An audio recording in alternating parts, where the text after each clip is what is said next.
ish bitdi, eshagim loydan o'tdi. Keling, ketishdan oldin bitta Neptun haqida yana bir marta gaplashaylik, bilmaganlarga bildirish bo'lib qoladi. Bu Neptun o'sha miyasi. Mana bu yoqdan pitaniya olib kelib, bunga pitaniya berganmiz. Xolos bir dunyo simchalar kelib bunga ulanadi. Ana endi bu butun uylarni, kvartiralarni suvlarini o'chiradigan narsa Neptun. Buni bu yoqda nimaligini ko'rsataman. Videoni uzmasdan ko'rsataman. Tashqariga chiqdik. Tashqarida shu glavniy stayakdan issiq sovuq suv kelyapti. Issiq sovuq suvlar kelib turib, cho'chikdan o'tib, mana kranikni o'chirsa bo'ladi. Ana endi bu yoqda qo'shimcha o'chirishdan o'tgandan keyin mana uyning ichiga kirib ketyapti. Nima shlankalar, issiq sovuq suv. Undan oldin mana bu yoqda mana bu o'sha Neptun deyiladi. Mana Neptun yozilgan. Buni vazifasi datchik, protechka va deydi ruschasiga. Endi nima? O'sha protechka suv toshib kelsa kvartirada haliga ko'rsatgan miya dedim-ku, o'sha miya funksiya beradi bunga, buyruq beradi, bu o'chiradi. Avtomatik ham kraniklar bekiladi, issiq sovuq suv ham bekiladi. Va vaqt soat kelib siz yana qaytadan buni bartaraf etsangiz bo'ladi. Endi buni qanday ishlashini ko'rsataman. Kvartiraga kiryapmiz. Mana endi mana bu hojatxonadan bitta qo'yib qo'yilgan, mana bunaqa sichqonchasi, tagida ikkita bunaqa nimasi bor, mana shularga suv tegsa, sразу bu ishlaydi. Buni mana bu yerda rakovina bo'ladi, o'sha yerda suv toshish ehtimoli bor. Mana bu yerlardan suv toshish ehtimoli bor kelajakda. Shuning uchun buni sal yashirib qo'yamiz chekkaroqqa. Shundan turaveradi. Endi yana oshxonada bitta bor. Mana oshxonada bitta bor. Oshxona mebel yasalsa, mana simlarni oldindan tortib olib kelib qo'ygan uzunroq qilib, keyin uni xohlagan joylariga o'zlari shuni tashlab qo'yishadi.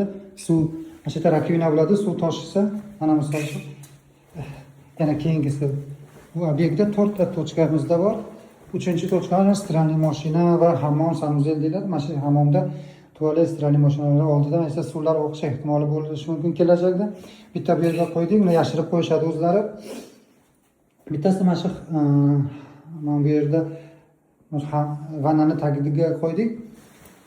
Hammasini simlarini olib kelib turib, mana shu miyaga uladik. Miyadan yana simni olib turib, haligi motorchalar, ikkita motorcha turibdi. Tashqarida sariq Neptun degani. Ana o'shani ko'rsatay. Chunki konkretni bilmaganlar bilish kerak. Yana shunga kelgan miyadan bunga kabellar kelib turib, mana bu yerga bittasini ulaganman. Mana endi buni konkret ishlash jarayonini ko'rsataman. Mana deylik, svet yoqqa yorug' bo'lsin. Deylik, nimadir bo'ldi-da, suv toshib ketdi. Suv to'kildi. Akalar realni ko'rsatay, mana suv to'kilyapti. Mana suv to'kilyapti. Men bu yoqdan o'chirib qo'yganman-da, hozir. Men bu yoqdan sal ochaylik, bezopasniy bo'lsin. Men o'chirib qo'yganman o'zim. Vau. Yomon bo'ldi. Suv toshib ketdi. Mana endi ketdi, mana qarab turinglar. Sal suv teksin bunga, nomiga bo'ldi. Ishladi. Mana signalni ovozi chiqyapti. Mana hozir zelyonnisi yonib turgandi, mana qizili ham yondi. Endi bo'ldi, endi qarab turinglar. Suv oqayapti. Hozir mana shu to'xtaydi suv. Qarab turinglar. Mana suv to'xtadi. Buni to'xtaganining sababi tez ko'rsatdi. Video cho'zilib ketmasin deb. Mana bu yoqqa buyruq keldi. Bu kraniklar burildi bu tomonga. Mana ahamiyat beramiz, bu tomonga burildi. Hozir men buni bartaraf etsam, avariyani bartaraf etsam, qaytib bu kraniklar ochiladi. Ana endi hech qayerda suv yo'q. Suv qolmadi akalar, suv chiqmaydi. Hozir men buni qanday bartaraf etamiz? Mana buni olamiz. Misol uchun, mana rabochiy narsa bo'lib ketdi, kiyimlarim ham tozalaymiz. Mana orqa namni tozalagandan keyin quruq joyga qo'yamiz. Avariyani bartaraf etamizda. Qaytadan ishga tushirmoqchi bo'lsak, qarab turinglar akalar, mana bu ochilgan. Mana bu knopkasini bosaman, mana suv yo'q.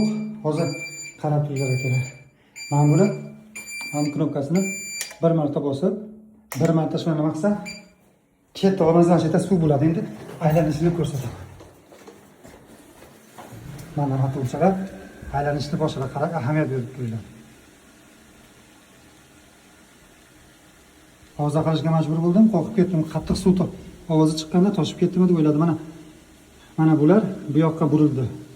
Ochildi. Mana bu tomonda yopiladi, bu tomonga ochiladi. Mana ochilib bo'ldi o'zi. Ana endi ketdi. Mana suvlar oqishini qara. Mana suvlar oqayapti. Bu yoqdan ham, bu yoqdan ham. Endi suvni yopamiz. Suvni yopamiz. Yana bizda ham ikkita tochka bor edi. Men buni video qilib olib qo'yganman. Bir uylar bahonada ishlashini tekshiryapmiz. Bu ishlagan video bor, bu ishlagan video bor. Videogazga topshirishga ham videolar asqotadi. Mana bu yerda siz bilan tekshirdik hozir videoda. Bu bor ishlayapti. Ana endi bitta mana bu datchigimizni tekshirmadik. Hozir bunga ham suv sepib ko'ramiz. Qarab turinglar akalar. Avval suvni ochamiz. Buni ham ochamiz, farqi yo'q, mayli. Dakazar bo'lishi uchun olamiz ozroq suvni. Ketdik. Tashlaymizda olib kelamiz, mana suvga qo'yamiz. Hozir suv olib keldimda ishladi. Qizil yondi. Kraniklarni aylanishini ko'rsataman.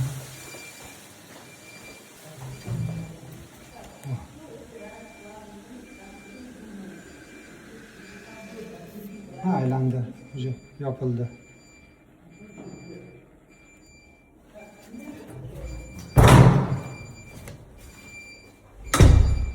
Ana endi akalar, qaranglar. Signal beryapti. Buni telefonga, Wi-Fi ga ulab, video egasiga telefoniga SMS boradigan qilsa ham bo'ladi. Aqlli shunaqa Neptunlar ham bor. Bu endi menimcha oddiysi. Mana suvlar. Ana endi bu suvni biz nima qilamiz? Siz bilan birinchi buni tozalaymiz. Avariyani bartaraf etamiz suvlarni. Endi mana bu knopkani bir marta o'chirib, bir marta yoqamiz. Haligi kranigimiz aylanadi avtomatik. Mana bu yerlarni keyin aylanib ochiladi-da, suvlar keladi. Suv keldi. Bo'ldi akalar. Ish bitdi, eshagim loydan o'tdi. Endi biz bu kvartirani topshirib ketyapmiz. Shuning uchun mana bu yerda bunday qilib bezopasnik qilib qo'yamiz o'zimiz uchun. Lekin Neptunlarni hech qachon o'chirmaymiz. Mana svetlarni o'chirsak ham Neptunlarni o'chirmaydigan qilish kerak, chunki mana bu yerda master выключатель bor. Master выключательdan bitta shularni nima qilsa hamma yoqda svet o'chadi, lekin o'sha rozetkalar, xolodilnik, eng kerakli narsa xolodilnik va nima? Mana shu Neptunga o'xshagan va Wi-Fi ga o'xshagan kameralar, domofonlar umuman o'chirilmaydigan qilib qo'yamiz. Bular bo'ldi akalar. Zeleniy yonib turibdi, svet bu yerda svet bor va любой время ishlaydi. Mana ma'lumot uchun shu narsani aytib qo'yay deb o'yladim. Bu ishni qilsalaringiz o'zlaringizga juda yaxshi bo'ladi. Uyda egalariga demoqchiman-da. Endi uyda egasi hamma-ku mana mustamil uzunga qo'rdan uzunga qilishi mumkin. Har bitta inson uni davomida uy quradi va shu narsalarni qilsa juda ham foydali bo'ladi. Bu akalar, e'tibor uchun rahmat.